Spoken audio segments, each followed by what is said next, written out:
ଓଡ଼ିଶାର ହୃଦୟରେ ଅବସ୍ଥିତ ଏକ ଏମିତି ସହର ଯେଉଁଠାରେ ପଥର ବି କଥା କହେ, ଯେଉଁଠି ପ୍ରତିଟି ମନ୍ଦିରର ଗାତ୍ରରେ ଖୋଦିତ ହୋଇଛି ହଜାର ହଜାର ବର୍ଷର ଗୌରବମୟ ଇତିହାସ।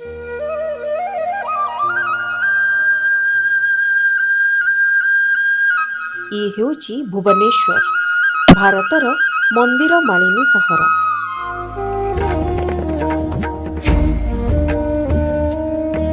ଏକଦା 7000 ମନ୍ଦିରର ସହର କୁହାଯାଉଥିବା ଏହି ଏକାମ୍ର କ୍ଷେତ୍ର ଆଜି ବି ବିଶ୍ୱବାସୀଙ୍କ ପାଇଁ ଏକ ରହସ୍ୟ ଏବଂ ବିସ୍ମୟ।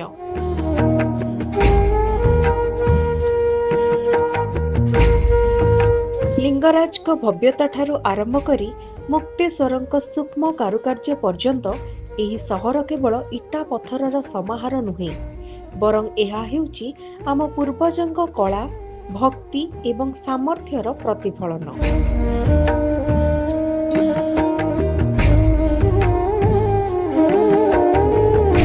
ତେବେ ଆଜିର ଏହି ବିଶେଷ ଉପସ୍ଥାପନାରେ ଆସନ୍ତୁ ଜାଣିବା କାହିଁକି ଭୁବନେଶ୍ୱରକୁ କୁହାଯାଏ ମନ୍ଦିର ମାଳିନୀ ସହର ଏବଂ କେମିତି ଏହି ମନ୍ଦିର ଗୁଡ଼ିକ ଶହ ଶହ ବର୍ଷ ଧରି ଓଡ଼ିଆ ଜାତିର ପରିଚୟକୁ ଜୀବନ୍ତ କରି ରଖିଛନ୍ତି।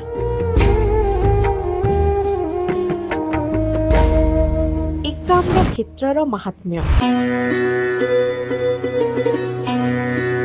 ଭୁବନେଶ୍ୱରର ପ୍ରାଚୀନ ନାମ ହେଉଛି ଏକାମ୍ର କ୍ଷେତ୍ର। ପୁରାଣ ଅନୁସାରେ ଏଠାରେ ଗୋଟିଏ ବିଶାଳ ଆମ୍ବ ଗଛ ଥିବାରୁ ଏହାକୁ ଏହି ନାମରେ ନାମିତ କରାଯାଇଛି। ବାରାଣାସୀ ଭଳି ଏହା ମଧ୍ୟ ଭଗବାନ ଶିବଙ୍କର ଅତି ପ୍ରିୟ କ୍ଷେତ୍ର। ଏହି ଆଧ୍ୟାତ୍ମିକ ଗୁରୁତ୍ୱ ଯୋଗୁଁ ବିଭିନ୍ନ ରାଜବଂଶର ଶାସକମାନେ ଏଠାରେ ଶହ ଶହ ମନ୍ଦିର ନିର୍ମାଣ କରିଥିଲେ। 7000 ମନ୍ଦିରର ସହର। ଭୁବନେଶ୍ୱରକୁ ମନ୍ଦିର ସହର କହିବାର ମୁଖ୍ୟ କାରଣ ହେଉଛି ଏହାର ବିଶାଳ ସଂଖ୍ୟା।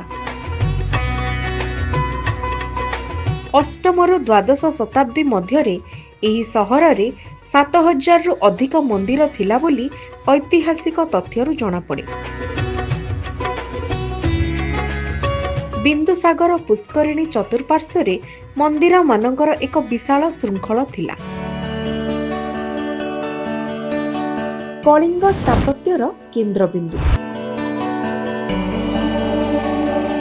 ଭୁବନେଶ୍ୱରର ମନ୍ଦିର ଗୁଡ଼ିକ କଳିଙ୍ଗ ସ୍ଥାପତ୍ୟ ଶୈଳୀର ପ୍ରକୃଷ୍ଟ ନମୁନା। ଏଠାରେ ମନ୍ଦିର ଗୁଡ଼ିକ ମୁଖ୍ୟତଃ 3 ଭାଗରେ ବିଭକ୍ତ। ରେଖା ଦେଉଳ, ଲମ୍ବା ଚଉଡ଼ା ବିଶିଷ୍ଟ, ଉଦାହରଣ ଲିଙ୍ଗରାଜ। ପିଢ଼ା ଦେଉଳ, ପିରାମିଡ୍ ଆକୃତିର ମନ୍ଦିର। ଖାକରା ଦେଉଳ, ଅର୍ଦ୍ଧ ବୃତ୍ତାକାର ଚୂଡ଼ା, ଉଦାହରଣ ସ୍ୱରୂପ ବୈତାଳ ଦେଉଳ। ଏହି ଶୈଳୀର ବିବର୍ତ୍ତନ କେବଳ ଭୁବନେଶ୍ୱରରେ ହିଁ ଦେଖିବାକୁ ମିଳେ।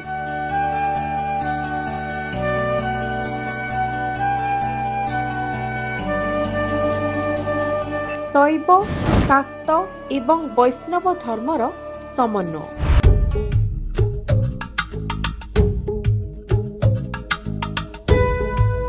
ଭୁବନେଶ୍ୱର କେବଳ ଶିବ ମନ୍ଦିର ପାଇଁ ନୁହେଁ, ବରଂ ବିଭିନ୍ନ ଧର୍ମାବଲମ୍ବୀଙ୍କ ସମନ୍ୱୟ ପାଇଁ ପ୍ରସିଦ୍ଧ। ଲିଙ୍ଗରାଜ ମନ୍ଦିରରେ ହରିହରଙ୍କ ପୂଜା, ବିଷ୍ଣୁ ଓ ଶିବଙ୍କ ଏକତ୍ର ରୂପ। ବୈତାଳ ଦେଉଳରେ ଶକ୍ତି ଉପାସନା। ଅନନ୍ତ ବାସୁଦେବ ମନ୍ଦିରରେ ଭଗବାନ ବିଷ୍ଣୁଙ୍କ ପୂଜା। ଏହି ବିବିଧତା ସହରକୁ ଏକ ସ୍ୱତନ୍ତ୍ର ପରିଚୟ ପ୍ରଦାନ କରିଛି।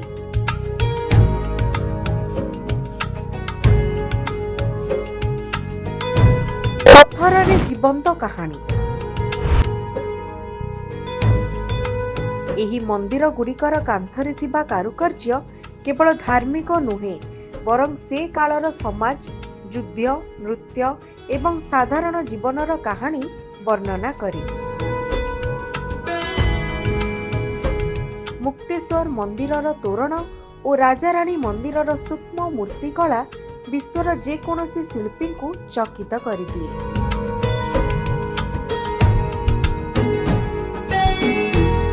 भुवनेश्वर किछि प्रसिद्ध मंदिर एवं सेमानंकर विशेषता निम्न ओडिया रे दियागला। लिंगराज मंदिर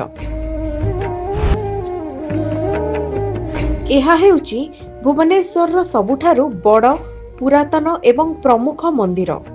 एहार उच्चता प्राय 180 फुट। एठारे भगवान शिवंकु हरिहर रूपरे पूजा करे जाए। एहार चतुर्पार्श्वरे आहुरी अनेक छोट छोट मंदिर रहिछि। 1100 शताब्दी रे सोमवंशी राजा जजाति केसरी द्वारा निर्मित बोली विश्वास करा जाए। मुक्तेश्वर मंदिर एहाकू ओडिया स्थापत्यर मुकुटमणि बा कलिंग स्थापत्यर मुक्ता कुहा जाए। एही मंदिरटी एहार सुसज्जित एवं सूक्ष्म कारुकार्य पई विश्व प्रसिद्ध।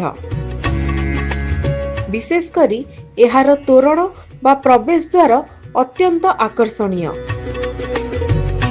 एही मंदिर 10म शताब्दी रे निर्मित। राजाराणी मंदिर एही मंदिर रे कोनोसी देवता पूजा पाती नाही। एहा एक पर्यटन स्थली भाबे बेस लोकप्रिय। एहार नाम राजाराणी कारण एहा निर्माण रे व्यवहृत होइतिबा पत्थरर रंग एही नाम को सूचाए। मंदिर गात्र रे खोदित होइतिबा मैथुन मूर्ति एवं अन्यान्य सांस्कृतिक दृश्य बेस आकर्षक। एही मंदिर 1100 शताब्दी रे निर्मित। परशुरामेश्वर मंदिर एहा भुवनेश्वर रे उपलब्ध थिबा मंदिर गुड़िक मध्यरे सबुठारु पुरातन मंदिर। एहार स्थापत्य कला अति प्राचीन एवं एथिरे सप्त मातृकांक मूर्ति देखिबाको मिले। एही मंदिर 7म शताब्दी रे शैलभव वंशर राजा मानक द्वारा निर्मित।